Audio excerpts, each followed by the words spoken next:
રોજિંદા શાકની સિરીઝમાં આજે કેપ્સિકમ અને બેસનનું શાક બનાવીશું કે જે ખૂબ જ સ્વાદિષ્ટ લાગે છે. એને માટે મેં કેપ્સિકમને કટ કરી લીધા છે ધોઈ લીધા બાદ, અને હવે કઢાઈમાં થોડું 4 ચમચી જેટલું તેલ મૂકીશું. તેલ ગરમ થાય એટલે 1/2 ટીસ્પૂન રાઈ ઉમેરીએ, 1/4 ટીસ્પૂન હિંગ, અને આ 250 ગ્રામ જેટલા કેપ્સિકમ છે, થોડા મોટા ટુકડામાં કાટ કર્યા છે.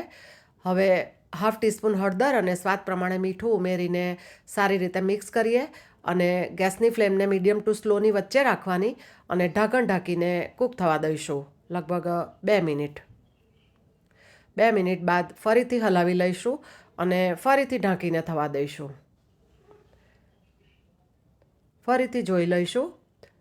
કેપ્સિકમ નરમ થઈ ગયા છે.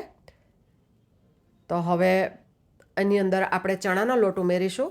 તો 3 ટેબલસ્પૂન જેટલો લીધો છે, તો એને ચાળીને લઈએ કે જેથી લમ્સ ના રહે અને એક જગ્યાએ વધારે પડતો લોટ જામી ના જાય. તો આ રીતે ચાળી લઈએ. ત્યારબાદ એ ચણાના લોટને સારી રીતે શાક સાથે મિક્સ કરીએ. ગેસની ફ્લેમને અત્યારે મેં એકદમ સ્લો રાખી છે.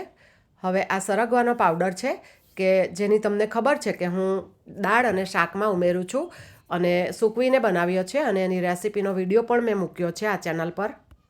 2 ટીસ્પૂન ધાણા જીરું પાવડર ઉમેરીએ. કાશ્મીરી લાલ મરચું છે 1 ટીસ્પૂન, અને 1 ટીસ્પૂન લાલ તીખું મરચું ઉમેર્યું.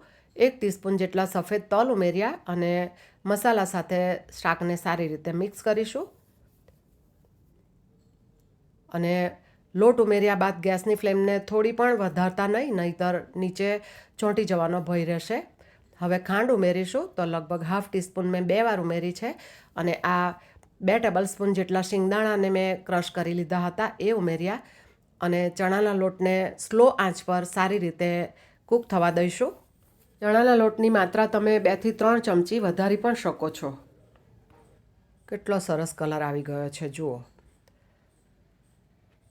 લોટ ઉમેર્યા બાદ 6 થી 7 મિનિટ મેં રાખ્યું છે, અને આપણું શાક રેડી થઈ ગયું છે. હવે તો ગેસ બંધ કરી દઈશું, અને થોડી ચોપ કરેલી કોથમીર ઉમેરીએ, અને ત્યારબાદ સર્વિંગ કરીશું. તો આ થયું કેપ્સિકમ અને બેસનનું ચટપટા સ્વાદવાળું સરસ મજાનું સ્વાદિષ્ટ એવું શાક. તો આ શાક તમે રોટલી, ભાખરી અથવા તો પરાઠા જોડે પણ ખાઈ શકો, અને નાના મોટા સૌને ખૂબ જ પ્રિય થઈ જશે. તો રેસિપી ગમે તો વિડીયોને લાઈક અને શેર કરજો. તમારું ધ્યાન રાખજો, અને આવજો.